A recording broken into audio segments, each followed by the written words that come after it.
Antes daquele dia virá a apostasia, e então será revelado o homem do pecado, o filho da perdição. Se aqueles dias não fossem abreviados, ninguém sobreviveria. Mas, por causa dos eleitos, aqueles dias serão abreviados. Hoje você vai aprender sobre a igreja na grande tribulação de uma forma que talvez você nunca viu. Esse vídeo é completo. Fique até o final para você compreender sobre um dos temas mais importantes da Bíblia.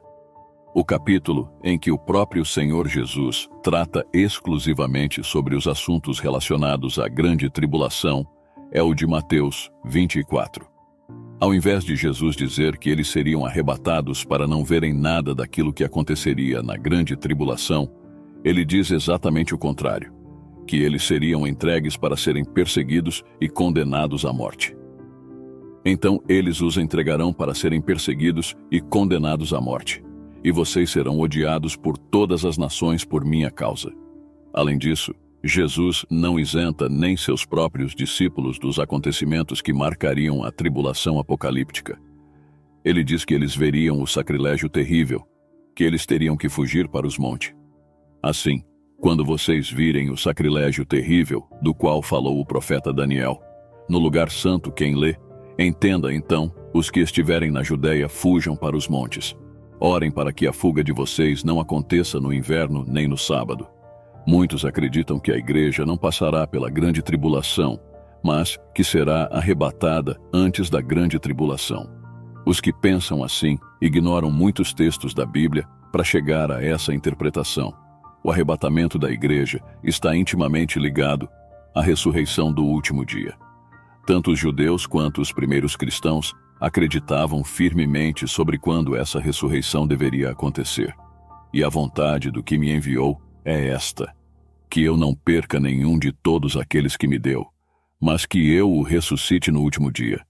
Porquanto a vontade daquele que me enviou é esta, que todo aquele que vê o Filho e crê nele tenha a vida eterna, e eu o ressuscitarei no último dia. Quem poderia esquecer as palavras de Marta sobre seu irmão Lázaro? Disse-lhe Marta: sei que ele há de ressurgir na ressurreição, no último dia. Aqui encontramos um grande problema para os pré-tribulacionistas que parecem não perceber o grave erro que mina a credibilidade da doutrina, que promete um escape para a igreja durante a grande tribulação. Provavelmente a prova mais forte de que o arrebatamento da igreja é depois da grande tribulação é o texto em que Paulo diz: porque o mesmo Senhor descerá do céu com alarido, e com voz de arcanjo, e com a trombeta de Deus, e os que morreram em Cristo ressuscitarão primeiro. Depois nós, os que ficarmos vivos, seremos arrebatados juntamente com eles nas nuvens, a encontrar o Senhor nos ares, e assim estaremos sempre com o Senhor. Note a ordem. Primeiro vem a ressurreição, e depois vem o arrebatamento. Então, para descobrirmos se o arrebatamento é pré- ou pós-tribulacional, é muito simples. Basta vermos se a ressurreição é pré- ou pós-tribulacional. E para sabermos quando é que essa ressurreição acontece, é o próprio Senhor Jesus que responde: quem come a minha carne e bebe o meu sangue tem a vida eterna, e eu o ressuscitarei no último dia. Porquanto a vontade daquele que me enviou é esta, que todo aquele que vê o Filho e crê nele tenha a vida eterna, e eu o ressuscitarei no último dia. Ninguém pode vir a mim, se o Pai que me enviou o não trouxer, e eu o ressuscitarei no último dia. Perceberam quantas vezes Jesus enfatiza que a ressurreição ocorrerá no último dia? Isso nos leva à conclusão clara de que a ressurreição não acontece 7 anos antes do último dia, mas sim no último dia. E se essa ressurreição é pós-tribulacional, então é lógico que o arrebatamento da igreja também é, uma vez que o arrebatamento ocorre após a ressurreição, e não antes. Para que fique mais claro o vídeo daqui para frente, quero explicar a diferença da visão pré-tribulacionismo e pós-tribulacionismo. Pré-tribulacionismo, ensino criado por John Darby no século XIX, que disse que a igreja será arrebatada antes da tribulação em uma volta secreta de Jesus para buscar somente a igreja e a levar ao céu. Aqui na terra ficarão os ímpios durante 7 anos. Alguns deles acreditam que ficarão sem a presença do Espírito Santo, que será tirado da terra, e ao fim deles, Jesus volta de novo, dessa vez de forma visível, quando todo olho o verá. Para isso, eles precisam encaixar uma ressurreição pré-tribulacionista que ocorre antes da volta secreta de Jesus. E depois outras duas que ocorrerão ao fim da grande tribulação. Pós-tribulacionismo.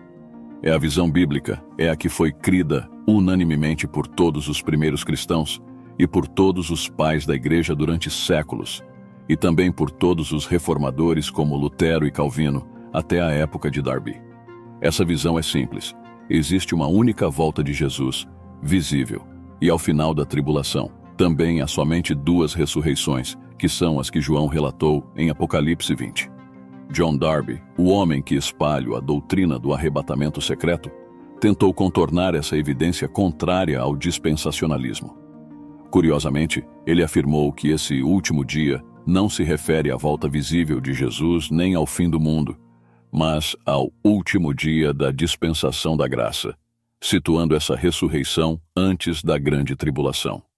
Para isso, ele argumentou que o último dia não é literalmente o último dia, mas sim o último dia em que alguém poderá ser salvo, quando a graça ainda estará disponível. Essa tentativa de Darby de ajustar as contradições óbvias de sua teoria apresenta diversos problemas graves. Primeiro, não há lógica em permitir que o mundo sofra 7 anos de grande tribulação sem a possibilidade de salvação, sem acesso à graça. Para superar esse ponto, muitos argumentam que o Espírito Santo será removido da terra, uma ideia absurda, pois o Espírito Santo é Deus onipresente e não pode ser removido em momento algum. Além disso, se o último dia da dispensação da graça ocorrer 7 anos antes do fim da grande tribulação, como poderiam os israelitas se converter e serem salvos, como eles mesmos acreditam?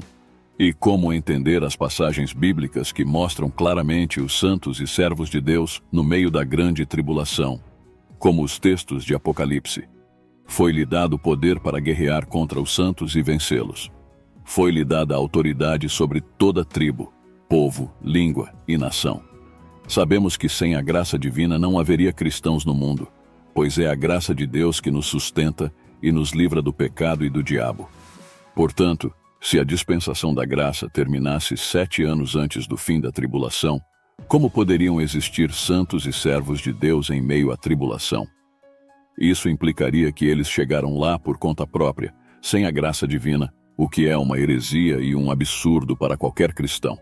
Se há servos de Deus e santos na tribulação, conforme menciona em Apocalipse, é porque a graça de Deus ainda está sendo concedida, pois sem ela eles nem existiriam, a menos que o ser humano pudesse se salvar sozinho.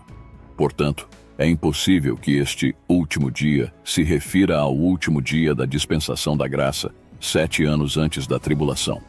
A graça continuará sendo oferecida a todos que a aceitarem e continuará existindo enquanto houver pelo menos um homem de Deus na terra, como vemos no Apocalipse que haverá homens de Deus na tribulação. A prova mais contundente de que o último dia mencionado por Jesus se refere ao dia final, ao fim da grande tribulação e à sua volta visível, e não 7 anos antes, está no fato de que ele usou esse termo para se referir ao dia do juízo dos ímpios. Quem me rejeitar e não receber as minhas palavras, já tem quem o julgue. A palavra que tenho pregado, essa o julgará no último dia. Portanto, para Jesus, o último dia é o dia do juízo, que ocorre no final da grande tribulação. Mesmo os pré-tribulacionistas concordam que o juízo ocorre após a tribulação, não antes.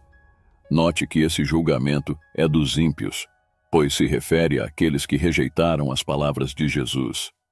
Assim, se para Jesus o último dia, que é o dia da ressurreição, também se refere ao dia do juízo dos ímpios, e esse juízo ocorre após a tribulação, então a ressurreição também é pós-tribulacional. E Paulo diz que o arrebatamento acontece após a ressurreição, o que nos leva a concluir que o arrebatamento é pós-tribulacional.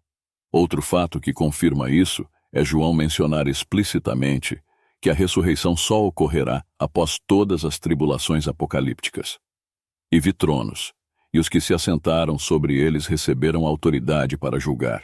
Vi também as almas dos que foram decapitados por causa do testemunho de Jesus e da palavra de Deus, que não adoraram a besta nem a sua imagem, e não receberam a marca na testa ou na mão. Eles ressuscitaram e reinaram com Cristo durante 1000 anos. Os outros mortos não voltaram a viver até se completarem os 1000 anos. Esta é a primeira ressurreição. Essa ressurreição descrita por João não é pré-tribulacional, pois ocorre após a grande tribulação. Portanto, o Apocalipse de João também confirma que a ressurreição mencionada por Paulo ocorre após a tribulação, e o arrebatamento só ocorre após a ressurreição. Para conciliar o fato de que o arrebatamento é posterior à ressurreição e que essa ressurreição ocorre após a tribulação, Darby argumentou que a ressurreição mencionada por Paulo não era a mesma descrita por João, mas uma ressurreição pré-tribulacional não narrada por João. No pré-tribulacionismo, a verdade está sempre oculta, omitida, desconhecida. Os seguidores de Darby acreditam em uma ressurreição pré-tribulacional que incluiria todos os santos do Antigo e Novo Testamento até o início da tribulação. No entanto, se essa ressurreição fosse tão crucial, João certamente a teria mencionado em suas visões no Apocalipse. A ressurreição é um pilar central da fé cristã, sempre presente nos fundamentos do cristianismo, e seria inconcebível que João a omitisse se realmente existisse antes da tribulação. Darby conseguiu a façanha de introduzir uma ressurreição misteriosa que nem o apóstolo João mencionou em sua revelação. Isso demonstra o quão criativa é essa revelação. O que João não escreveu, Darby lembrou. Os defensores do dispensacionalismo introduzem uma ressurreição pré-tribulacional, não porque ela está na Bíblia, mas porque precisam dela para sustentar suas teorias. Eles também falam de uma vinda secreta de Jesus antes da tribulação, tão secreta que nem João a registrou, e uma ressurreição que também precede a tribulação. Os pré-tribulacionistas se baseiam em um texto de Paulo aos Coríntios, para argumentar que a ressurreição ocorre em 3 fases: a primícia, a colheita e os rabiscos da colheita. No entanto, o texto bíblico só menciona a primícia, Cristo, e a colheita, a ressurreição geral dos mortos. Porque assim como todos morrem em Adão, assim também todos serão vivificados em Cristo. Mas cada um por sua ordem. Cristo as primícias, depois os que são de Cristo na sua vinda. Assim, João não é o único a omitir informações importantes para a teologia pré-tribulacionista. Paulo também não faz qualquer menção às suas teorias ao falar sobre a ressurreição.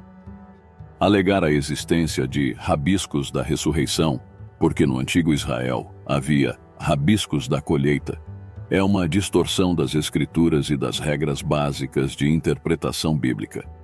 Veja que em nenhum texto de Paulo há afirmação que os que são de Cristo ressuscitam na sua vinda secreta pré-tribulacional e que os rabiscos ressuscitam 7 anos depois, no fim da tribulação. Na verdade, Paulo diz que quando Cristo retornar, então virá o fim. Isso mostra claramente que Paulo concebia uma vinda visível de Cristo após a grande tribulação, imediatamente antes do fim, sem qualquer ressurreição adicional após isso. Nosso Deus, em sua grandiosidade e perfeição em sabedoria, não apenas não revelou nenhuma ressurreição pré-tribulacionista a Paulo ou a João, mas também deixou registrado em sua palavra que a ressurreição mencionada no verso 4 do capítulo 20 de Apocalipse é a primeira ressurreição. Vi tronos, em que se assentaram aqueles a quem havia sido dada autoridade para julgar. Vi as almas dos que foram decapitados por causa do testemunho de Jesus e da palavra de Deus. Eles não tinham adorado a besta nem a sua imagem, e não tinham recebido a sua marca na testa nem nas mãos. Eles ressuscitaram e reinaram com Cristo durante 1000 anos. O restante dos mortos não voltou a viver até se completarem os 1000 anos. Esta é a primeira ressurreição. Se houvesse realmente uma ressurreição pré-tribulacionista, que João tivesse esquecido de mencionar ou simplesmente não quis registrar, ele teria chamado a ressurreição que registrou de segunda, pois a primeira seria essa suposta ressurreição pré-tribulacionista. Mas ele faz questão de afirmar que essa é a primeira ressurreição, indicando claramente que não havia outra antes dela. Isso nos leva à conclusão de que a ressurreição pré-tribulacionista é uma invenção de Darby, sem fundamento bíblico. Seguindo a ordem lógica dos acontecimentos, e levando em consideração que Paulo disse que somente depois dessa primeira ressurreição é que os vivos seriam arrebatados, podemos ter certeza que primeiro vem a tribulação. Ao fim dela, os mortos serão ressuscitados, primeira ressurreição, e julgados, sendo que logo em seguida os vivos subirão para se encontrarem com Cristo e com os ressurretos nas nuvens. Qualquer ensino contrário a isso é antibíblico e fruto da imaginação humana, que mostra até onde alguém é capaz de chegar para sustentar uma heresia. Então, estando dois no campo, será levado um e deixado o outro. Os pré-tribulacionistas interpretam este versículo à luz da trilogia Deixados para Trás, que se tornou um conhecido filme cristão, retratando o Apocalipse sob a perspectiva dispensacionalista. Segundo essa visão, os que serão levados são os crentes que serão arrebatados ao céu, escapando da tribulação, enquanto os que serão deixados são os ímpios que sofrerão 7 anos de grande tribulação na terra. Essa interpretação tem sido cada vez mais adotada por muitos pastores que ensinam que levados se refere aos salvos e deixados aos ímpios. Contudo, ao examinarmos este texto com a perspectiva atual moldada pela trilogia e pela recente ascensão do pré-tribulacionismo, parece que alguns são levados ao céu e outros deixados para sofrer na terra. No entanto, uma análise mais detalhada do contexto das palavras de Jesus revela o oposto. Surpreendentemente, os que são deixados são os salvos, enquanto os que são levados são os ímpios. Vejamos o contexto. Assim como foi nos dias de Noé, será também a vinda do Filho do Homem. Nos dias anteriores ao dilúvio, comiam, bebiam, casavam e davam-se em casamento até o dia em que Noé entrou na arca. E não perceberam até que veio o dilúvio e os levou a todos. Assim será também a vinda do Filho do Homem. Então, estando dois no campo, será levado um e deixado o outro. Estando duas moendo no moinho, será levada uma e deixada a outra. Observe que o texto afirma exatamente o oposto do que os pré-tribulacionistas ensinam. No texto, os que são levados não são os salvos, mas os ímpios. Jesus menciona que o dilúvio levou a todos, referindo-se àqueles condenados pelo pecado. E diz que, da mesma forma, um será levado e outro deixado. Portanto, levados aplica-se aos ímpios que serão condenados e morrerão. Assim como Noé e sua família, os justos, foram deixados na terra, enquanto os ímpios foram levados pelo dilúvio, os salvos serão deixados para viver o milênio com Cristo nesta terra. Note que Jesus diz no verso 37, assim também será. Ou seja, da mesma forma que ele explicou na analogia. Portanto, dizer que levados não refere-se aos ímpios na analogia, mas aos crentes no fim dos tempos, desfaz a aplicação da analogia. Se fosse diferente, Cristo teria dito, diferente de como foi nos dias de Noé. O assim como e o da mesma forma, no verso 37, não deixam dúvidas de que levados e deixados devem se referir às mesmas coisas, ou a analogia perderia o sentido, transformando-se numa antítese e quebrando a lógica do verso 37. Em Lucas, o contexto mostra novamente que os ímpios não ficarão vivos, sofrendo mais 7 anos na terra. Ao contrário, serão mortos. Assim como aconteceu nos dias de Noé, será também nos dias do Filho do Homem. Comiam, bebiam, casavam e davam-se em casamento, até o dia em que Noé entrou na arca, e veio o dilúvio e os consumiu a todos. Da mesma forma, aconteceu nos dias de Ló.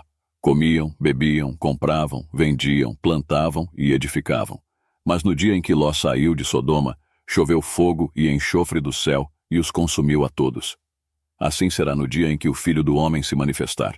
Ao invés de afirmar que na sua volta os ímpios serão deixados vivos na terra para sofrerem mais 7 anos de tribulação, enquanto os justos são arrebatados, Jesus diz exatamente o contrário, que os ímpios serão consumidos, ou seja, mortos, deixando de existir.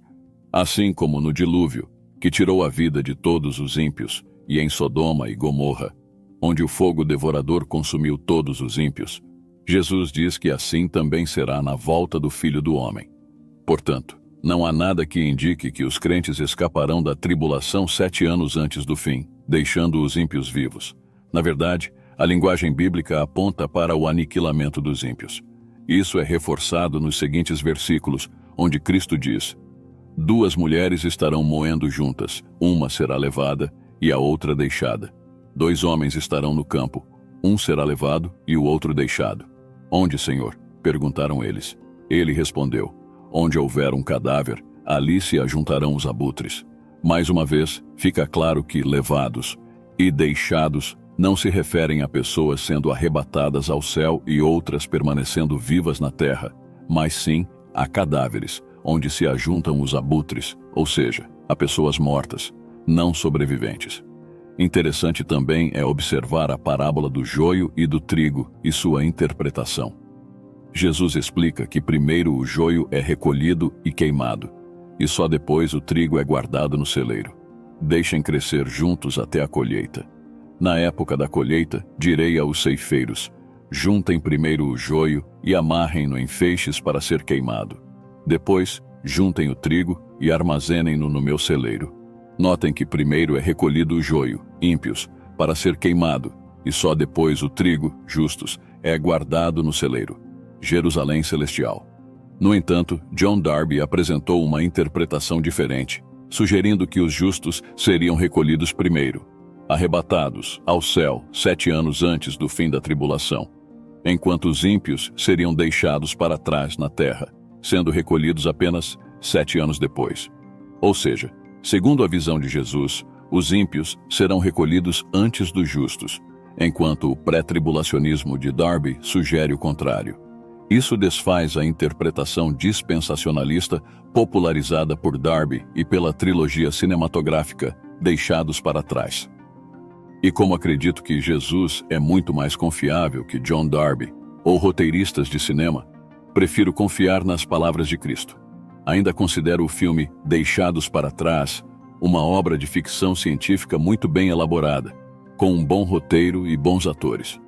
Mas, repito, é uma obra de ficção científica, não uma história bíblica, como são os filmes sobre Noé, José, Davi, Moisés, etc. Quem assistir ao filme já conhecendo a verdade da palavra de Deus, poderá apreciá-lo como uma boa ficção científica. Porém, quem assisti-lo acreditando estar vendo uma descrição fiel dos relatos apocalípticos enfrentará uma grande heresia. Visto que você guardou a minha palavra de exortação à perseverança, eu também o guardarei da hora da provação que está para vir sobre todo o mundo, para pôr à prova os que habitam na terra. Os pré-tribulacionistas baseiam-se nesse versículo, onde Cristo diz à igreja da Filadélfia que ela será guardada da hora da provação, utilizando-o como a evidência necessária para dar credibilidade às novas teorias de Darby. Eles argumentam que, se a igreja será protegida da tribulação, então ela será arrebatada antes dela. Um texto semelhante é encontrado em Daniel, e naquele tempo se levantará Miguel, o grande príncipe, que protege os filhos do teu povo. Haverá um tempo de angústia como nunca houve desde que há nação até aquele tempo. Mas naquele tempo, teu povo será salvo, todos os que estão inscritos no livro. Os pré-tribulacionistas também citam um texto de Paulo aos Tessalonicenses. Eles mesmos relatam como vocês nos receberam e como se voltaram para Deus, deixando os ídolos para servir ao Deus vivo e verdadeiro, e esperar do céu seu Filho, a quem ressuscitou dos mortos, Jesus, que nos livra da ira que há de vir. Contudo, este último texto, que fala da ira de Deus, não se refere à tribulação apocalíptica, mas ao dia do juízo final. Paulo esclarece isso aos romanos. Mas por causa da sua teimosia e do seu coração obstinado, você está acumulando ira contra si mesmo para o dia da ira de Deus, quando se revelará o seu justo julgamento. Deus retribuirá a cada um conforme o seu procedimento. Portanto, a ira que há de vir se refere ao dia do juízo final, quando Deus revelará seu justo julgamento e retribuirá a cada um conforme seu comportamento. Não é uma referência aos 7 anos da tribulação do Apocalipse, mas ao juízo final. Paulo está dizendo que Deus nos livrará do dia da ira, do julgamento que condenará os ímpios, pois seremos salvos por meio de Jesus. Isso não tem relação com a grande tribulação. Durante a tribulação apocalíptica, os servos de Deus serão perseguidos assim como foram ao longo da história do cristianismo. A história do cristianismo começou com o sangue dos mártires e terminará da mesma forma. Quanto ao texto de Daniel, que menciona o livramento do povo de Deus encontrado no livro da vida, ele não fala sobre um arrebatamento pré-tribulacional. Caso contrário, deveríamos acreditar que o salmista foi arrebatado ao céu para ser livre das tribulações, quando disse: "Os justos clamam, o Senhor os ouve e os livra de todas as suas tribulações." Esse salmo foi escrito pelo rei Davi, que afirmou que Deus livra os justos de todas as suas tribulações. No entanto, Davi não foi arrebatado ao paraíso para escapar das tribulações. Ele foi severamente perseguido pelo rei Saul durante anos. Davi passou por todas as tribulações, mas foi libertado no final, prevalecendo sobre Saul. Portanto, a linguagem sobre ser livre das tribulações, como mencionada tanto por Davi no Salmo quanto por Daniel, não significa evitar as tribulações, mas sim ser libertado ao final delas. Davi e outros justos enfrentaram as tribulações. Não foram arrebatados antes, mas ainda assim ele declarou que o Senhor livra os justos de todas as suas tribulações, pois, mesmo passando por elas, no final obteremos a vida eterna. O mesmo se aplica a Daniel e Apocalipse 3, verso 10. Deus nos guarda na tribulação, não porque seremos arrebatados antes e evitaremos passar por ela, mas porque seremos protegidos por Deus durante as tribulações e sairemos vitoriosos ao final. Isso é reafirmado quando Jesus escreve à igreja de Esmirna: "Seja fiel até a morte, e eu lhe darei a coroa da vida." Ele não promete arrebatamento antes da tribulação, mas encoraja a fidelidade até a morte, suportando toda a perseguição e tribulação. Esse fim se refere ao martírio, não ao arrebatamento. Claramente, livrar significa proteger durante as tribulações, não escapar delas. Davi passou por muitas provações, mas nunca foi arrebatado ao céu para ser livre delas. Está claro que o sentido bíblico de ser livre das tribulações não é o de ser arrebatado antes delas, mas sim ser protegido por Deus durante elas.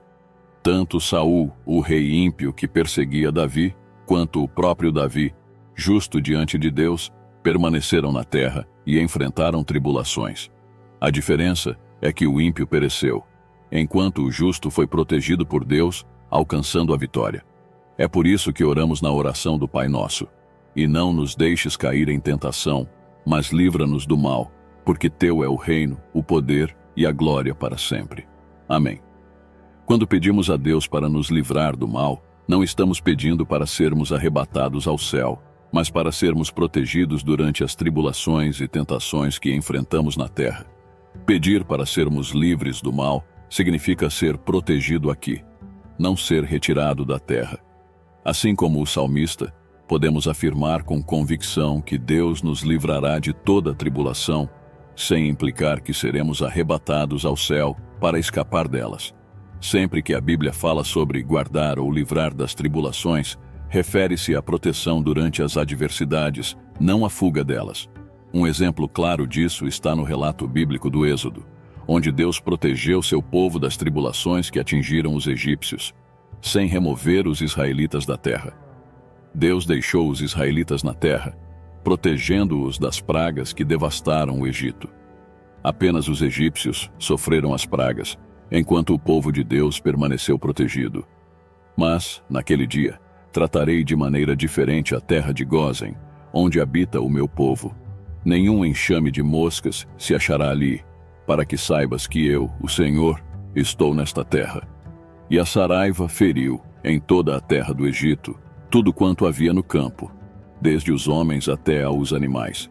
Também a saraiva feriu toda a erva do campo e quebrou todas as árvores do campo. Somente na terra de Gósen, onde estavam os filhos de Israel, não havia saraiva. Deus protegeu seu povo das 10 pragas do Egito, mas isso não significou que eles foram removidos da terra ou arrebatados ao céu. O texto bíblico mostra claramente que Deus fez distinção entre justos e ímpios. Ambos permaneceram na terra. mas somente os ímpios sofreram as pragas. Da mesma forma, durante a grande tribulação, todos estarão na terra, pois o arrebatamento, segundo Jesus, ocorrerá após as tribulações. Deus fará novamente distinção entre justos e ímpios, protegendo seu povo eleito. Jesus disse: se aqueles dias não fossem abreviados, ninguém sobreviveria. Mas por causa dos eleitos, aqueles dias serão abreviados. Se os eleitos fossem arrebatados ao céu, deixando apenas os ímpios na terra, este verso não faria sentido. Ele indica que os eleitos estarão na terra durante a grande tribulação e que Deus abreviará esses dias por causa deles, para que o sofrimento não se prolongue. Devemos também lembrar de Ló e Noé, mencionados pelos dispensacionalistas. Ambos foram poupados dos desastres que atingiram os ímpios, mas nenhum foi arrebatado ao céu. Noé ficou seguro na arca e Ló fugiu com sua família para outra terra. Portanto, é possível haver proteção divina sem a necessidade de deixar a terra durante as tribulações. A interpretação de que os salvos serão arrebatados antes da tribulação não é uma leitura natural dos textos bíblicos. É uma tentativa de inserir na Bíblia algo que não está lá. Alguns argumentam que a arca de Noé representa o céu para onde os crentes serão levados antes da tribulação. Esta interpretação é incorreta, pois a arca não simboliza o paraíso celestial, mas a igreja. A arca tipifica a proteção da igreja durante a tribulação, permanecendo na terra. Após o dilúvio, Noé e sua família habitaram uma nova terra. Da mesma forma, a igreja estará na terra durante a grande tribulação, protegida por Deus, e ao final habitará a nova terra prometida. Há uma clara distinção entre guardar e tirar. Deus prometeu nos guardar durante a tribulação, mas nunca disse que nos removeria da terra para isso. Os dispensacionalistas, no entanto, interpretam tirar onde está escrito guardar. Guardar significa receber proteção especial enquanto permanecemos no mesmo lugar, não sendo removidos para outro lugar. Jesus destacou essa diferença quando orou: não peço que os tires do mundo, mas que os guardes do maligno. Aqui, Jesus faz um contraste evidente entre tirar e guardar. Se Jesus acreditasse que uma coisa implica na outra, como os pré-tribulacionistas acreditam, ele não teria feito essa distinção. Jesus claramente não queria que Deus tirasse os cristãos do mundo, mas que os protegesse do maligno. Para Jesus, tirar e guardar são conceitos distintos e opostos. Portanto, quando a Bíblia diz que Deus nos guardará da tribulação, não está dizendo que seremos removidos do mundo. A Bíblia está afirmando que, embora permaneçamos na terra, seremos protegidos em meio às tribulações, conforme a promessa de Deus. Em resumo, o que acontecerá com a igreja na grande tribulação será exatamente o cumprimento da oração de Jesus. Não peço que os tires do mundo, mas que os guardes do maligno. Não seremos removidos da terra, mas seremos protegidos do maligno e das tribulações. Assim como Davi disse que Deus livra os justos de todas as suas tribulações. Essa proteção, e não um arrebatamento secreto, é o método de Deus desde sempre. Antes daquele dia, virá a apostasia, e então será revelado o homem do pecado, o filho da perdição. Nas duas cartas de Paulo aos Tessalonicenses, ele explora bastante os aspectos escatológicos, abordando os eventos dos últimos dias. Na primeira carta, Paulo afirma que o arrebatamento da igreja ocorrerá apenas após a ressurreição, que, por sua vez, acontecerá depois da grande tribulação, no último dia. Já na segunda epístola, Paulo é ainda mais claro ao dizer que nossa reunião com Jesus só acontecerá após a ascensão do Anticristo e sua coroação no santuário de Deus.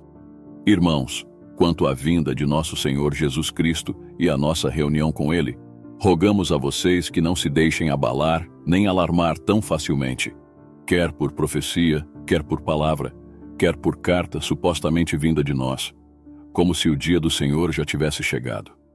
Não deixem que ninguém os engane de modo algum. Antes daquele dia virá a apostasia, e então será revelado o homem do pecado, o filho da perdição. Este se opõe e se exalta acima de tudo o que se chama Deus ou é objeto de adoração, a ponto de se assentar no santuário de Deus, proclamando que ele mesmo é Deus.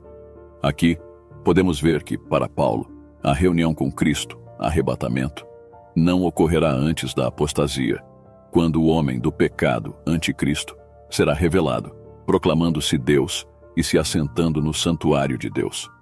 Os pré-tribulacionistas, no entanto, afirmam o contrário, que a igreja será arrebatada primeiro, e só depois o anticristo será revelado. Para sustentar essa visão, eles precisam separar os dois eventos que Paulo liga no verso 1, a vinda de Jesus e nossa reunião com ele. Para os pré-tribulacionistas, a vinda de Jesus mencionada por Paulo refere-se ao final da grande tribulação, tentando dar sentido às declarações seguintes de que isso não ocorrerá sem que antes o anticristo seja revelado. Porém, para eles, nossa reunião com Cristo, arrebatamento, ocorrerá 7 anos antes dessa vinda. Isso parece ser mais uma interpretação dispensacionalista, pois quebra a ordem lógica do texto e o torna desconexo. Paulo não estaria falando de dois eventos distintos no verso 1, pois ele relaciona ambos ao dia do Senhor, mencionado no verso 2. Não faria sentido relacionar dois eventos separados por 7 anos a um único evento, o dia do Senhor. É mais lógico entender que o dia do Senhor é o mesmo que a vinda de nosso Senhor Jesus Cristo e nossa reunião com Ele. Portanto, ao falar da vinda do Senhor e nossa reunião com Ele, Paulo não está descrevendo dois eventos distintos separados por 7 anos, mas dois aspectos do mesmo evento que ocorrem simultaneamente, pois seremos arrebatados assim que Jesus voltar no dia do Senhor. Isso dá coerência ao texto e explica por que Paulo relaciona ambos ao dia do Senhor. A vinda do Senhor Jesus e nossa reunião com Ele ocorrem no dia do Senhor, validando a associação feita por Paulo no texto. Irmãos, quanto à vinda de nosso Senhor Jesus Cristo e a nossa reunião com Ele, rogamos a vocês que não se deixem abalar nem alarmar tão facilmente, quer por profecia, quer por palavra, quer por carta supostamente vinda de nós, como se o dia do Senhor já tivesse chegado. Seria totalmente ilógico e incoerente relacionar um único evento, o dia do Senhor, a dois acontecimentos distintos em tempos diferentes. Mais ilógico ainda seria colocar primeiro um evento que ocorre 7 anos depois do segundo mencionado. Essa interpretação pré-tribulacionista distorce não apenas a ordem sintática do texto, mas também a cronológica. Normalmente, quando se cita dois eventos futuros, menciona-se primeiro o mais próximo e depois o mais distante. Contudo, para os dispensacionalistas, Paulo primeiro menciona o que acontecerá ao fim da tribulação e só depois o que ocorrerá antes dela. Os pós-tribulacionistas, por outro lado, interpretam que a vinda de Jesus ocorrerá primeiro, e logo em seguida, os vivos serão arrebatados para encontrarem-se com Cristo nos ares. Tudo isso se dá em um único evento, no mesmo dia, o dia do Senhor. Assim, podemos entender que, para Paulo, a volta de Jesus e nossa reunião com Ele no dia do Senhor não ocorrerão sem que antes seja revelado o filho da perdição, o anticristo. Este se assentará no trono em Jerusalém e se proclamará acima de todos como um Deus. Só após essa ascensão e coroação do anticristo é que a igreja será arrebatada, ao fim da tribulação, no dia do Senhor, e não antes. E agora vocês sabem o que o está detendo, para que ele seja revelado no seu devido tempo. Um dos principais argumentos dos pré-tribulacionistas para afirmar que a igreja escapará da grande tribulação baseia-se nas palavras de Paulo sobre alguém que está impedindo a revelação do anticristo, para que este só se manifeste no tempo certo. E agora vocês sabem o que o está detendo, para que ele seja revelado no seu devido tempo. A verdade é que o mistério da iniquidade já está em ação, restando apenas que seja afastado aquele que agora o detém. Então será revelado o perverso, a quem o Senhor Jesus matará com o sopro de sua boca e destruirá pela manifestação de sua vinda. Embora o texto não diga em nenhum momento que esse algo que impede o anticristo seja a igreja, é o que eles presumem. No pré-tribulacionismo, a verdade está sempre obscura, fora do alcance e compreensão de uma leitura simples. O problema é que eles usam especulações e conjecturas como prova de sua teoria. O texto apenas indica que algo está detendo o anticristo, mas não especifica o que é. É claro que os pré-tribulacionistas interpretarão isso de forma que favoreça suas crenças, assim como qualquer falso profeta poderia usar este texto para inventar e provar qualquer heresia que desejasse. Na teologia, trabalhamos com o que está revelado, não com o que está encoberto, onde só podemos especular. O fato de não sabermos exatamente o que é não significa que não possamos saber o que não é. Por exemplo, não é difícil concluir que esse que detém o anticristo não é o Batman ou o Superman, pois isso seria ilógico. Além disso, se o texto USA o masculino, aquele, também não pode ser algo feminino, aquela, pois seria gramaticalmente incorreto. Da mesma forma, o que detém o anticristo não pode ser o Espírito Santo, porque é ilógico, nem a igreja, porque é gramaticalmente incorreto. A tese de que o Espírito Santo é o que detém o anticristo e que será retirado da terra quando o anticristo for revelado, foi amplamente ensinada pelos primeiros pré-tribulacionistas como Darby, mas recentemente tem sido rejeitada até pelos próprios dispensacionalistas. Eles perceberam que remover o Espírito Santo da terra é absurdo e impensável, para não dizer blasfêmia, pois o Espírito Santo é Deus e, como tal, é onipresente. Alguém onipresente deve estar presente em todos os lugares, caso contrário, não é onipresente e, portanto, não é Deus. Portanto, sugerir que o Espírito Santo será retirado da terra é o mesmo que dizer que ele deixará de ser Deus no futuro, perdendo o atributo da onipresença, ou que sua presença na terra depende da existência dos cristãos. Mas vemos o contrário. Mesmo quando a terra era sem forma e vazia, o Espírito Santo estava lá. Além disso, sem o Espírito Santo na terra, seria impossível explicar a presença de santos e servos de Deus na tribulação conforme afirmado em Apocalipse, e ainda mais difícil explicar as conversões em massa entre os israelitas, conforme ensinam tais pregadores, pois quem convence o homem do pecado, da justiça e do juízo é o Espírito Santo. A segunda hipótese, de que o texto se refira à igreja, falha no aspecto gramatical, pois a igreja é sempre apresentada na Bíblia como sendo feminina. Nem mesmo o fato de a igreja estar oculta muda isso, pois Pedro se referiu à igreja usando um pronome feminino. Aquela que está em Babilônia, também eleita, envia-lhes saudações, e também Marcos, meu filho. Pedro não estava se referindo a si mesmo quando usou o pronome aquela, pois não usaria um pronome feminino para se referir a um homem.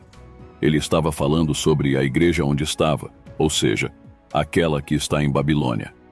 Portanto, mesmo quando a igreja é um sujeito oculto no texto, o pronome utilizado é sempre no feminino por questão de concordância gramatical, nunca no masculino. Até mesmo quando a igreja é representada metaforicamente como um ser humano, ela é tipificada no feminino, a noiva, e não no masculino. Regozijemo-nos, vamos nos alegrar e dar-lhe glória, pois chegou a hora do casamento do Cordeiro e a sua noiva já se aprontou. Um dos 7 anjos que tinham as 7 taças cheias das últimas 7 pragas aproximou-se e me disse: Venha, eu lhe mostrarei a noiva, a esposa do Cordeiro. No entanto, em todo o contexto de 2 Tessalonicenses, o pronome está no masculino, anulando a possibilidade de se referir à igreja. E agora, vocês sabem o que o está detendo, para que ele seja revelado no seu devido tempo. A verdade é que o mistério da iniquidade já está em ação, restando apenas que seja afastado aquele que agora o detém.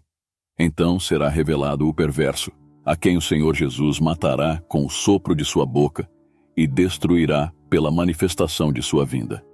Se a referência não é a igreja, então a quem pode ser? Como discutido no início do capítulo, podemos apenas conjecturar aqui, pois o texto bíblico não é claro sobre o que exatamente está detendo o anticristo, embora possamos deduzir o que não é. Uma possibilidade forte é que quem detém o anticristo atualmente seja um anjo. Isso não é gramaticalmente incorreto, pois é masculino, nem ilógico, já que anjos frequentemente aparecem na Bíblia prendendo demônios e travando batalhas. No próprio livro do Apocalipse, vemos exemplos claros disso. vi descer do céu um anjo que trazia na mão a chave do abismo e uma grande corrente. Ele prendeu o dragão, a antiga serpente, que é o diabo, Satanás, e o acorrentou por 1000 anos. Lançou-o no abismo, fechou-o e pôs um selo sobre ele, para assim impedi-lo de enganar as nações até que terminassem os 1000 anos. Depois disso, é necessário que ele seja solto por um pouco de tempo. Neste texto, vemos que quem tem a chave do abismo é um anjo, que detém Satanás por 1000 anos. Se um anjo tem a chave do abismo, e será ele quem deterá o diabo no futuro, por que não poderia ser um anjo que está detendo o anticristo hoje? Se ele será o responsável por deter o diabo no futuro, pode muito bem ser ele quem o está detendo agora. A Bíblia até relata o momento em que o anjo que está detendo o anticristo o soltará do abismo. O 5º anjo tocou a sua trombeta e viu uma estrela que havia caído do céu sobre a terra. A estrela foi dada a chave do poço do abismo. Quando ela abriu o abismo, subiu dele fumaça como a de uma gigantesca fornalha. O sol e o céu escureceram com a fumaça que saía do abismo. Da fumaça saíram gafanhotos que vieram sobre a terra, e lhes foi dado poder como o dos escorpiões da terra. Sabemos que no Apocalipse as estrelas simbolizam os anjos, e que os gafanhotos que saíram do abismo eram demônios, que tinham um rei sobre eles, o anjo do abismo, cujo nome, em hebraico, é Abaddon, e em grego, Apollyon. Portanto, vemos que um anjo tem a chave do abismo, detém os demônios e Apollyon, anticristo, naquele lugar, e que ele os soltará por um tempo durante a tribulação, voltando a prendê-los no milênio e soltando-os por um pouco de tempo no futuro. Diante de tudo isso, parece claro que o mais provável, à luz da gramática, lógica e evidências bíblicas, é que quem está detendo o anticristo atualmente seja um anjo, que tem a chave do abismo e que o soltará futuramente. Mas vocês, irmãos, não estão nas trevas, para que esse dia os surpreenda como ladrão. Os dispensacionalistas utilizam esse versículo para falar da iminência da volta de Jesus. Este conceito é um dos pilares da teoria de Darby. Eles argumentam da seguinte maneira: a vinda iminente significa que não é necessário que ocorram eventos específicos antes desse acontecimento. Ou seja, Jesus pode voltar a qualquer momento sem que haja uma sequência precisa de eventos prévia.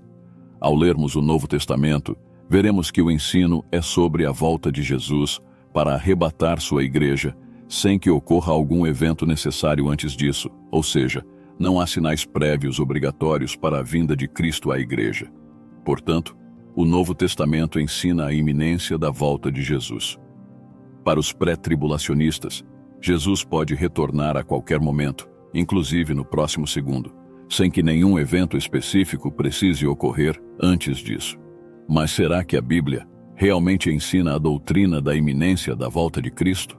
A resposta é clara: não. Por mais surpreendente que isso possa parecer para muitos que foram doutrinados incorretamente ao longo da vida, o fato é que a volta de Jesus não é iminente. Primeiramente, é preciso esclarecer o que queremos dizer ao afirmar que a volta de Jesus não é iminente. Não estamos dizendo que a volta de Jesus não será em breve. O termo iminente, aqui, não se refere à proximidade, mas sim à ideia de que não há necessidade de qualquer evento anterior para que a volta de Jesus se concretize. Na verdade, como o mesmo site dispensacionalista analisa, o fato de a volta de Jesus ser em breve mostra que ela não pode ser iminente, porque um fato breve precisa ocorrer dentro de um período de tempo pequeno, enquanto um fato iminente pode ocorrer em um período curto, mas não precisa necessariamente ser assim para ser iminente. Portanto, o fato de a Bíblia repetir várias vezes que a volta de Jesus ocorrerá em breve implica que ela não é iminente. Os dispensacionalistas argumentam que há duas fases na segunda vinda de Cristo, uma iminente e outra não iminente. A primeira fase ocorreria no início da tribulação, sem sinais e iminente, enquanto a segunda ocorreria ao final dos 7 anos de tribulação, sendo em breve, após o início da tribulação e não iminente. Mas será que os textos bíblicos corroboram essa interpretação? Na verdade, eles dizem exatamente o contrário. Biblicamente não existe essa divisão de duas fases da segunda vinda, mas apenas uma única segunda vinda ao final da grande tribulação. É natural, portanto, que as referências sobre Cristo voltar em breve se apliquem aos cristãos e não apenas aos incrédulos que estarão aqui durante a tribulação. Isso é claro quando Jesus afirma isso à própria igreja. Por isso, não abram mão da confiança que vocês têm. Ela será ricamente recompensada. Vocês precisam perseverar, de modo que, quando tiverem feito a vontade de Deus, recebam o que Ele prometeu. Pois em breve, muito em breve, aquele que vem virá, e não demorará. Note como a promessa da volta de Cristo, em breve, se aplica à igreja, e não apenas aos incrédulos. O autor de Hebreus fala sobre a necessidade de os cristãos perseverarem para obterem o que lhes foi prometido por Deus, a vida eterna. Em seguida, ao invés de mencionar a suposta vinda iminente, pré-tribulacional de Cristo, ele afirma que isso ocorrerá em breve, ou seja, não iminente, o que os dispensacionalistas situam ao final da grande tribulação. Isso não faz sentido para eles, já que, segundo sua teoria, esses cristãos deveriam ser recompensados no início da tribulação, uma vez que seriam supostamente arrebatados antes dela começar. Os pré-tribulacionistas frequentemente citam passagens bíblicas que mencionam Jesus voltando como um ladrão, para argumentar que a segunda vinda de Cristo será iminente. Eles afirmam: se Jesus virá como um ladrão, então sua volta será iminente, pois o ladrão não deixa sinais de sua chegada. Ele simplesmente aparece quando menos se espera. Este raciocínio faz sentido. Um ladrão realmente age de maneira imprevisível. No entanto, o que os pré-tribulacionistas não percebem é que essa analogia da iminência se aplica apenas aos incrédulos, não à igreja. Paulo esclarece isso em sua primeira epístola aos Tessalonicenses. Irmãos, quanto aos tempos e épocas, não precisamos escrever-lhes, pois vocês mesmos sabem perfeitamente que o dia do Senhor virá como ladrão à noite. Quando disserem paz e segurança, então, de repente, a destruição virá sobre eles, como dores à mulher grávida, e de modo nenhum escaparão. Mas vocês, irmãos, não estão nas trevas, para que esse dia os surpreenda como ladrão. Paulo inicialmente afirma que o dia do Senhor virá como um ladrão, o que poderia ser interpretado pelos dispensacionalistas como uma indicação de que Cristo virá sem aviso prévio para arrebatar os cristãos. No entanto, ele faz uma ressalva crucial. Os cristãos não estão nas trevas para serem surpreendidos como um ladrão. Em outras palavras, Jesus virá de maneira inesperada para os incrédulos, mas não para os cristãos. Isso indica que a segunda vinda de Cristo não será iminente para a igreja, apenas para os descrentes. Por quê? Porque os descrentes não conhecem as profecias. A Bíblia descreve-os como espiritualmente mortos e cegos, sem discernimento para perceber os tempos em que Jesus retornará ou para reconhecer os sinais da grande tribulação. Assim, a segunda vinda ao final da tribulação será uma surpresa para os incrédulos, conforme Paulo explicou. Contudo, para a igreja, a situação é diferente. Os cristãos estarão atentos às profecias, identificarão os sinais e compreenderão que estão na grande tribulação. Jesus ensinou isso aos seus discípulos em Mateus 24. Aprendam a lição da figueira. Quando seus ramos se renovam e suas folhas começam a brotar, vocês sabem que o verão está próximo. Assim também, quando virem todas estas coisas, saibam que ele está próximo, às portas. Jesus estava falando aos crentes, seus discípulos, não aos incrédulos. Os descrentes não identificarão nenhum sinal e serão pegos de surpresa, como o ladrão que vem à noite. Em contraste, os cristãos verão os sinais da tribulação e saberão que a volta de Cristo está próxima.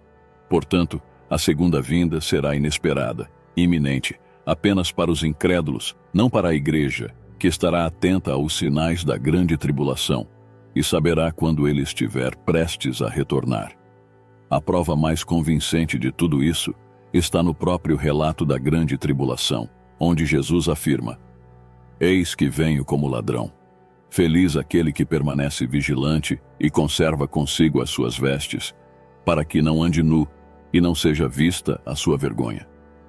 Chegamos ao capítulo 16 de Apocalipse, já no meio da grande tribulação, após uma série de eventos apocalípticos, com sinais visíveis em toda parte. Mesmo assim, Jesus diz que virá como um ladrão.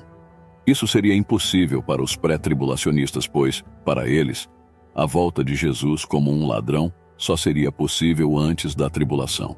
Então, como explicar Jesus dizendo que virá como um ladrão, mesmo durante a tribulação? A resposta é que a volta de Jesus será uma surpresa para os ímpios, mesmo em meio a todos os sinais que apenas os crentes reconhecerão. Outro ponto importante é que Jesus nos diz que poderemos saber quando ele está próximo, mas não o dia ou a hora exatos de sua vinda. É por isso que aqueles que tentam prever a data e a hora da volta de Jesus sempre falham, pois, embora possamos reconhecer que ele está às portas, não saberemos o momento exato. Como Jesus disse, quanto ao dia e à hora ninguém sabe, nem os anjos dos céus, nem o Filho, senão somente o Pai. Jesus não disse que não saberíamos os tempos de sua volta, ou que ela não teria sinais. Na verdade, ele mencionou que haveria sinais antes de sua vinda, e que os crentes deveriam identificá-los, mas o dia e a hora exatos só Deus sabe. Os sinais e profecias bíblicas indicam que Jesus só virá após todos os sinais de Mateus 24 se cumprirem. A pregação do Evangelho em todo o mundo, a fome generalizada, a multiplicação dos falsos profetas, a profanação do Templo de Jerusalém pelo Anticristo, a perseguição aos cristãos e a maior tribulação já vista. O apóstolo Paulo acrescenta outros sinais. Irmãos, quanto à vinda de nosso Senhor Jesus Cristo e a nossa reunião com Ele, pedimos que não se deixem abalar facilmente, nem se alarmem, quer por profecia, palavra ou carta supostamente vinda de nós, como se o dia do Senhor já tivesse chegado. Não deixem que ninguém os engane de modo algum. Antes daquele dia virá a apostasia, e então será revelado o homem do pecado, o filho da perdição, que se opõe e se exalta acima de tudo o que se chama Deus ou é objeto de adoração, a ponto de se assentar no templo de Deus, proclamando que ele mesmo é Deus. Portanto, podemos ter certeza de que Jesus só voltará, e nós só seremos reunidos a ele depois da apostasia, da revelação do Anticristo, e quando ele se tornar objeto de culto e se declarar Deus no templo de Deus. Em outras palavras, embora não saibamos o dia e a hora exatos, saberemos o período em que Jesus voltará, graças aos sinais que ele nos deixou. Num momento, num abrir e fechar de olhos, ante a última trombeta, porque a trombeta soará e os mortos ressuscitarão incorruptíveis, e nós seremos transformados. Paulo diz que o arrebatamento ocorrerá ante a última trombeta. Se devemos assumir um cenário pré-tribulacional, esta última trombeta não pode ser a última, porque Jesus disse que ele soaria a trombeta para ajuntar seus eleitos imediatamente após a tribulação.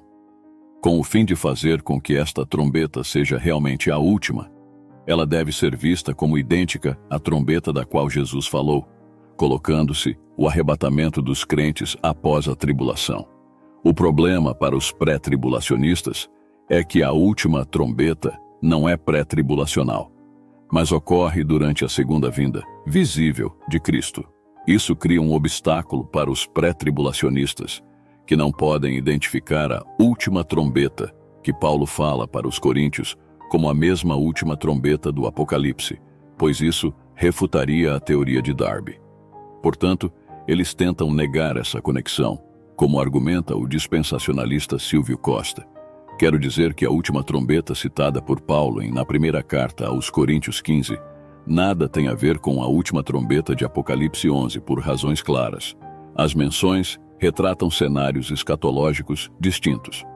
A primeira é a convocação dos salvos vivos e mortos para o arrebatamento, e a segunda é para o anúncio do reino eterno de Cristo. Mas será mesmo que esses cenários são distintos, como ele afirma? O argumento é que um refere-se ao arrebatamento e o outro ao anúncio do reino de Cristo, ignorando o fato de que o anúncio do reino de Cristo ocorre no arrebatamento. Ou seja, trata-se de um mesmo evento. Paulo fala da ressurreição dos mortos e do arrebatamento dos vivos, E diz que, quando isso acontecer, a palavra será cumprida. A morte será tragada pela vitória. A morte perderá o seu aguilhão, o inferno e o pecado serão derrotados. Tudo isso representa o anúncio do reino de Cristo, consumando a vitória sobre as forças das trevas. Outras evidências de que a última trombeta do Apocalipse é a mesma mencionada por Paulo e que é pós-tribulacional incluem o fato de que, nesse momento, haverá o juízo e o início do reinado milenar de Cristo. O sétimo anjo tocou a trombeta e houve no céu grandes vozes dizendo: O reino do mundo se tornou de nosso Senhor e do seu Cristo, e ele reinará pelos séculos dos séculos. E os 24 anciãos que se encontram sentados no seu trono, diante de Deus, prostraram-se sobre o seu rosto e adoraram a Deus, dizendo: Graças te damos, Senhor Deus, Todo-Poderoso, que és e que eras, porque assumiste o teu grande poder e passaste a reinar. Na verdade, as nações se enfureceram. Chegou, porém, a tua ira e o tempo determinado para serem julgados os mortos, para se dar o galardão aos teus servos, os profetas, aos santos e aos que temem o teu nome, tanto aos pequenos como aos grandes, e para destruíres os que destroem a terra. Como vemos, a última trombeta do Apocalipse não só marca o início do reino milenar de Cristo, mas também o juízo final, o momento em que Deus julgará os mortos e recompensará seus servos. E quando ocorre essa retribuição, biblicamente falando, o próprio Senhor Jesus esclarece: porque o Filho do Homem há de vir na glória de seu Pai, com os seus anjos, e então retribuirá a cada um conforme as suas obras. Curiosamente, a recompensa é dada exatamente na gloriosa volta de Jesus, ou seja, na volta visível, ao final da grande tribulação. Em Mateus, lemos que uma trombeta também soará nessa volta gloriosa pós-tribulacional de Jesus. Seria mais uma coincidência? E ele enviará os seus anjos com um rijo clamor de trombeta, os quais ajuntarão os seus escolhidos desde os 4 ventos, de uma a outra extremidade dos céus. Como vemos, todas as peças do quebra-cabeça se encaixam perfeitamente no pós-tribulacionismo. O que ocorre no contexto da última trombeta do Apocalipse é o mesmo que ocorre no contexto da última trombeta de 1 Coríntios 15. Além disso, na última trombeta do Apocalipse, há o julgamento dos mortos e a recompensa aos servos, que é o mesmo evento descrito no final da tribulação na volta gloriosa de Cristo, juntamente com a trombeta que soa ao fim da grande tribulação. Afirmar que a última trombeta ocorrerá antes da grande tribulação é ignorar todo o contexto bíblico, desconsiderando que existem trombetas pós-tribulacionais tanto no Apocalipse quanto em Mateus 24. Isso quebra a harmonia entre os textos bíblicos, sugerindo que cada passagem menciona trombetas distintas, sem qualquer conexão entre si.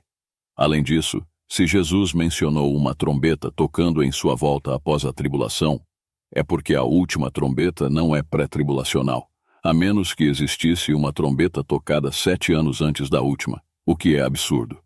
Paulo não disse que uma trombeta soará no arrebatamento. Ele disse que a última trombeta soará naquele momento, e se é a última, o arrebatamento não pode ser pré-tribulacional. Caso contrário, todas as trombetas do Apocalipse e de Mateus existiriam apenas na imaginação dos autores bíblicos, pois o toque de trombetas teria cessado antes da tribulação. A conclusão lógica é clara para um pós-tribulacionista, mas um pré-tribulacionista terá que negar toda essa conexão de eventos por uma única razão: porque não quer aceitar. Como isso derruba a tese pré-tribulacionista, não lhes resta outra alternativa senão negar que a última trombeta seja realmente a última, acreditando que existem trombetas tocadas antes mesmo dos 7 anos de tribulação. Isso implica que a igreja seria arrebatada ao som da última trombeta, sugerindo a existência de outras trombetas antes dela. Ou seja, as trombetas descritas na tribulação e após a tribulação, como mostradas na Bíblia, devem ser ignoradas, enquanto trombetas supostamente tocadas antes da tribulação, que não são mencionadas em lugar algum na Bíblia, devem ser aceitas. Teoricamente, isso seria absurdo em qualquer doutrina teológica, mas no dispensacionalismo de Darby, essa é a regra, a rotina. Quando lemos o capítulo 24 de Mateus, observamos que Jesus não disse que os que precisariam fugir seriam os mundanos, aqueles sem comprometimento com Deus e que por isso seriam deixados na terra para sofrer. Pelo contrário, ele fala sobre a fuga de vocês, isto é, de seus discípulos, já que todo o discurso era uma resposta à pergunta dos apóstolos. Em seguida, ele afirma que, se aqueles dias não fossem abreviados, ninguém sobreviveria. Mas, por causa dos eleitos, aqueles dias serão abreviados. Isso demonstra de forma incontestável que os eleitos estarão na grande tribulação. Se eles já estivessem seguros no céu, esse versículo não faria sentido. Mas, se os discípulos de Cristo passarão pela grande tribulação, quando acontecerá a volta de Jesus e o arrebatamento? Jesus responde a isso nos mesmos versos. Ele diz que seu retorno ocorrerá imediatamente após a tribulação daqueles dias, e não antes, como acreditam os pré-tribulacionistas. E somente depois que todas as nações virem o Filho do Homem descendo nas nuvens do céu, com grande poder e glória, ele enviará seus anjos com um grande som de trombeta, e eles reunirão seus eleitos dos 4 ventos, de uma extremidade dos céus à outra. Portanto, o arrebatamento dos santos ocorrerá depois, e não antes da tribulação. Seus discípulos teriam que fugir para os montes, veriam o terrível sacrilégio do anticristo, muitos seriam perseguidos e condenados à morte, e saberiam quando Jesus voltaria após verem todas essas coisas, o que só pode significar que os cristãos estarão aqui na terra, observando de perto tudo o que acontecerá na grande tribulação. Como os dispensacionalistas respondem a provas tão fortes e inequívocas de um arrebatamento pós-tribulacional, a maioria deles afirma que todos esses eventos não acontecerão com os discípulos de Jesus, cristãos, mas apenas com os israelitas. Eles dizem que os discípulos nesse contexto não eram uma tipologia da igreja, mas de Israel. Isso é um absurdo sem precedentes, pois os discípulos foram chamados cristãos. Vejamos. Então Barnabé foi a Tarso procurar Saulo, e quando o encontrou, levou-o para Antioquia. Assim, durante um ano inteiro, Barnabé e Saulo se reuniram com a igreja e ensinaram a muitos. Em Antioquia, os discípulos foram pela primeira vez chamados cristãos. A própria Bíblia deixa claro que os discípulos, acima de tudo, foram reconhecidos como cristãos, como a Igreja de Cristo. Não mais faziam parte do antigo Israel, que havia se separado do pacto, mas da nova aliança, daqueles que creem em Cristo. Em última análise, os discípulos ali representavam tanto os cristãos quanto os israelitas, pois eles eram ambos. E esses israelitas se referem aos israelitas que creem em Cristo e não qualquer israelita, visto que eram os discípulos de Jesus que criam nele. Sendo assim, a passagem se refere a pessoas justas, que creem em Cristo, que são seus discípulos, e que ganharam o nome de cristãos. Seria uma situação completamente diferente, por exemplo, se Jesus estivesse dirigindo suas palavras aos fariseus, que não acreditavam nele, eram incrédulos, e segundo a teologia dispensacionalista, seriam deixados para trás. No entanto, Jesus não estava falando com os fariseus ou outros incrédulos, que não são mencionados em nenhum momento no contexto. Desde o início, fica claro que Cristo estava se dirigindo aos seus discípulos, afirmando que eles veriam e passariam por todas essas coisas. Os pré-tribulacionistas, em seu desespero para oferecer alguma resposta às evidências claras de que os cristãos estarão presentes na grande tribulação, esquecem que, com a morte e ressurreição de Jesus, não há mais separação entre os israelitas convertidos e os gentios convertidos, pois todos são um só, chamados cristãos. É por isso que Paulo disse que Jesus derrubou o muro de inimizade, divisão, que existia entre eles na ocasião de sua morte. Naquela época vocês estavam sem Cristo, separados da comunidade de Israel, sendo estrangeiros quanto às alianças da promessa, sem esperança e sem Deus no mundo. Mas agora, em Cristo Jesus, vocês, que antes estavam longe, foram aproximados mediante o sangue de Cristo. Pois ele é a nossa paz, o qual de ambos fez um e destruiu a barreira, o muro de inimizade. Em Cristo Jesus, já não há divisão entre israelitas que creem e gentios que creem, pois ambos são um só, chamados cristãos. Paulo reitera essa verdade ao escrever aos Gálatas. Todos vocês são filhos de Deus mediante a fé em Cristo Jesus. Pois os que em Cristo foram batizados, de Cristo se revestiram. Não há judeu nem grego, escravo nem livre, homem nem mulher. Pois todos são um em Cristo Jesus. E se vocês são de Cristo, são descendência de Abraão e herdeiros segundo a promessa. Os dispensacionalistas, entretanto, voltam a separar os israelitas cristãos dos gentios cristãos. Jesus derrubou essa barreira, mas os pré-tribulacionistas querem reconstruí-la, dividindo os dois grupos como se fossem distintos. Jesus fez dos dois um só, mas eles, para preservar a doutrina do arrebatamento pré-tribulacional, insistem em tratá-los como grupos separados. A conclusão lógica do relato de Mateus 24 é que, se Jesus estava falando com seus discípulos, e esses discípulos acreditavam nele, já não importa se eram israelitas ou gentios, pois Cristo uniu ambos em um só grupo, conhecidos como cristãos. Em outras palavras, a questão não é se eles eram israelitas ou gentios, pois tanto os gentios que creem em Cristo, quanto os judeus que creem em Cristo, fazem parte de um único corpo, a Igreja. Afinal, de que outra maneira Jesus poderia ter deixado mais claro que os cristãos passariam pela grande tribulação, senão respondendo diretamente aos próprios cristãos da época? Naquele tempo, os únicos cristãos eram seus discípulos. Portanto, se Cristo quisesse dizer que os cristãos passariam pela tribulação, ele teria que dizer isso aos seus discípulos, o que de fato fez. Volto a ressaltar que o fato de esses discípulos também serem israelitas não altera nada, porque Cristo já derrubou o muro que os dividia e fez dos dois povos um só, a Igreja. Assim, é à Igreja que Jesus se referia e não aos incrédulos.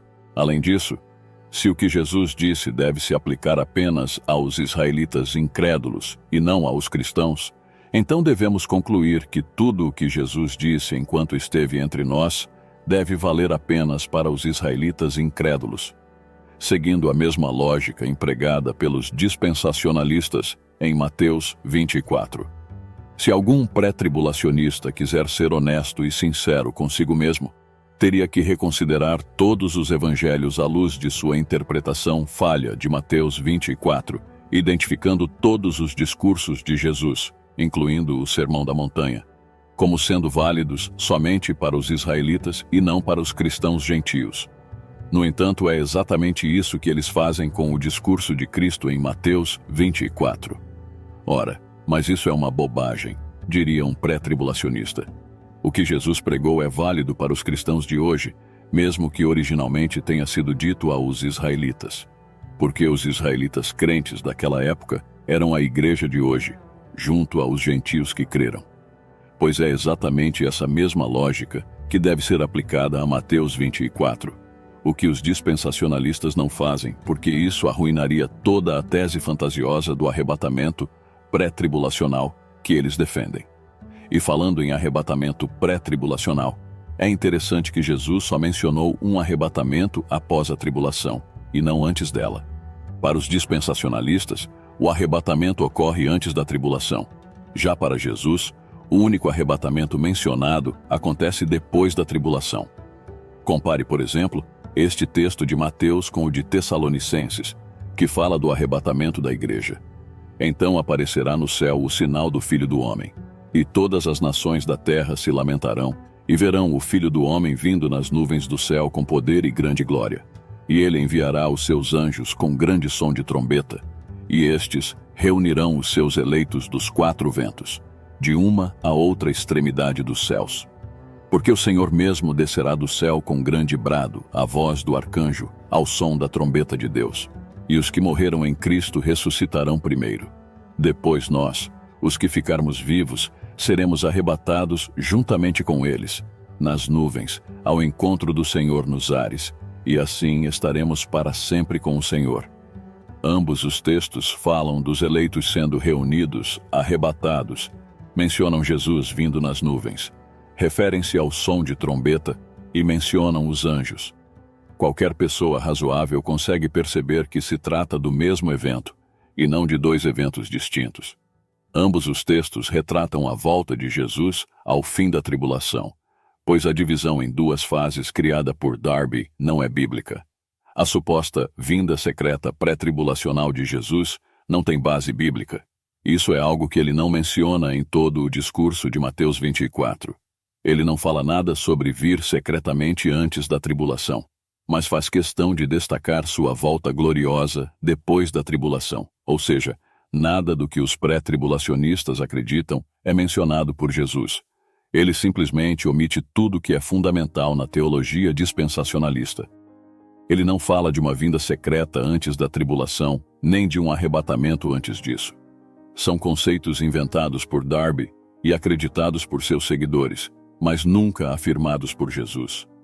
Tudo isso nos mostra que Jesus nunca foi um pré-tribulacionista, pois além de indicar constantemente que a igreja estaria na grande tribulação, ele também omite os pontos fundamentais do pré-tribulacionismo e ressalta que tanto sua volta quanto o arrebatamento só ocorrerão depois de toda a tribulação. Os que acreditam no arrebatamento secreto também citam a passagem onde João é convidado a subir em Apocalipse 4, verso 1, como uma analogia do arrebatamento da igreja. Depois destas coisas, olhei, e eis que estava uma porta aberta no céu. E a primeira voz, que como de trombeta ouvira falar comigo, disse: Sobe aqui, e mostrar-te-ei as coisas que depois destas devem acontecer. Sinceramente, não consigo ver nenhuma tipologia de um arrebatamento geral da igreja neste texto. Parece mais uma tentativa de encontrar sinais do arrebatamento no Apocalipse, mesmo que o chamado tenha ocorrido espiritualmente com João e não fisicamente, e foi dirigido a um único apóstolo, não à igreja inteira. Se toda vez que a Bíblia usasse o verbo subir fosse uma referência ao arrebatamento, a igreja já teria sido arrebatada inúmeras vezes. Mesmo que essa interpretação não fosse tendenciosa ou fruto de exegese, isso não afetaria a doutrina do arrebatamento pós-tribulacional. Jesus poderia muito bem estar usando uma figura que se realizaria no futuro, ao final da grande tribulação. Portanto, Apocalipse 4 não precisa ser visto como uma tipologia do arrebatamento, e mesmo se fosse, não implicaria necessariamente em um arrebatamento pré-tribulacional. Além disso, é comum os dispensacionalistas citarem personagens bíblicos como Noé, Ló e outros que foram protegidos em meio às adversidades, sugerindo que eles são tipologias da igreja sendo arrebatada antes da tribulação. O pré-tribulacionista Silvio Costa, por exemplo, usa este argumento para apoiar sua crença no arrebatamento secreto, dizendo: a história sagrada ensina que em todos os tempos de juízos divinos sobre civilizações e populações inteiras, Deus sempre livrou seus fiéis. Livrou a Noé e sua família do dilúvio. Livrou a Ló da destruição de Sodoma.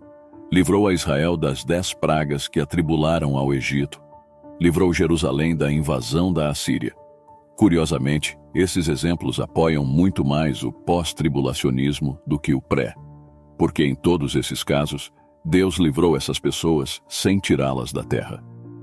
Portanto, se há alguma tipologia em Noé, Ló e Israel, é a de que Deus costuma proteger seu povo sem removê-lo da terra, conforme Jesus disse: não rogo que os tires do mundo, mas que os guardes do maligno.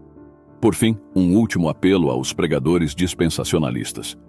Se querem provar o pré-tribulacionismo na Bíblia, mostrem o arrebatamento secreto em passagens que tratam abertamente dos eventos escatológicos dos últimos dias, como Mateus, Tessalonicenses, Apocalipse e textos semelhantes. Forçar interpretações de tipologias, quando não há certeza de que uma tipologia está realmente presente em um verso do Antigo Testamento, apenas reforça a falta de bons argumentos no dispensacionalismo. Para concluir, analisamos diversos aspectos sobre a questão do arrebatamento e a interpretação das trombetas no contexto bíblico. Independentemente da posição que você adote, é crucial estudarmos a palavra de Deus com dedicação e humildade, buscando sempre a verdade em Cristo. Gostaria de encorajar você a deixar sua opinião nos comentários abaixo. Se este conteúdo foi útil para você, não esqueça de curtir o vídeo e compartilhá-lo com outras pessoas interessadas nesse tema tão importante da escatologia cristã. E para aqueles que ainda não têm um relacionamento pessoal com Jesus Cristo, quero fazer um apelo especial. A Bíblia nos revela que Jesus morreu por nossos pecados e ressuscitou para nos dar vida eterna. Se você deseja receber o perdão dos seus pecados e começar uma nova vida com Cristo, convido você a orar comigo agora mesmo. Repita após mim: Senhor Jesus, reconheço que sou pecador e necessito do teu perdão. Creio que morreste na cruz pelos meus pecados e ressuscitaste ao terceiro dia. Entrego minha vida a ti e te convido a ser o Senhor e Salvador da minha vida. Em nome de Jesus, amém. Se você fez essa oração sinceramente, saiba que Deus ouviu e está pronto para transformar sua vida. Busque uma igreja próxima para crescer na fé e aprender mais sobre o amor de Cristo. Que Deus te abençoe ricamente. Obrigado por assistir e até o próximo vídeo.